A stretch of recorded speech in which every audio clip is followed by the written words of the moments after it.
আজকে আমি 5টা চৌকাঠ ফিট করব। তো এখানে দেখতে পাচ্ছেন 5টা চৌকাঠ আছে। এই 5টা চৌকাঠ ফিট করতে আমার কতক্ষণ সময় লাগে। চৌকাঠ গুনা বাইরে বাইরে মাপলে দেখতে পাচ্ছেন পুরা কিন্তু 7 ফুট আছে এখানে। আর যদি ভিতরে ভিতরে মাপি তাহলে আছে 81 ইঞ্চি। তো ঠিক আছে না অল্প কমেন্ট করে বলবেন। তারপরে এখানে দেখতে পাচ্ছেন আমি কিন্তু ইটাগুলা বাঁধছি। এখানে দেখেন উপরে কিন্তু একটা করে দিব আর তলে দিব হলো 3টা করে। ইটাগুলা বাঁধা শেষ। তারপরে এখানে দেখেন একটা বিষয়, এখানে ফুড়া করছে হলো 12 লোহার, আর আমাদের এখানে কিন্তু 12 লোহার নাই, এখানে শুধু 8 লোহার। তারপরে দেখেন সেগুলা ঢুকে ঢুকে আমরা কিন্তু গজাল মেরে সেগুলা টাইট করতেছি। তো দেখতে পাচ্ছেন সব কিন্তু গজাল মেরে টাইট করছি। তারপরে কিন্তু যখন গাঁথনি করছি তখন কিন্তু এই ফুটাগুলা রাখে নাই। তারপরে দেখেন আমি সেনি হামার দিয়ে সেই ফুটাগুলা করে নিতেছি। তো সব ফুটা এখন সেনি হামার দিয়ে ভাঙ্গে ভাঙ্গে করা লাগবে। তো একটা ফুটাও কিন্তু তো এই কাজটা কিন্তু ভুল। তো যখন গাঁথনি করবেন তখন এই ফুটাগুলা রাইখে দিবেন। তারপরে কিন্তু আর ভাঙ্গা দরকার পড়বে না। তো এটা সবসময় আপনারা ফুটাটা রাইখে দিবেন। এখানে দেখতে পাচ্ছেন 2টা চৌকাঠ কিন্তু আমাদের ফিটিং করা শেষ। আর মাঝখানে একটা পোস্ট আসাল, সেই পোস্টটা কিন্তু ঢাললাম। তো বেলা বাজে কিন্তু এখন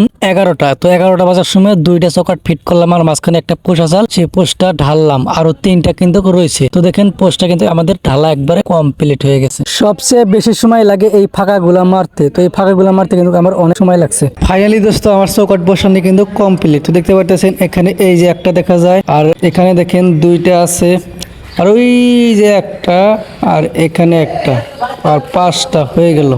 1 2 3 4 5টা। তো সারাদিনে আমি এই 5টা চৌকাঠ বসাইলাম।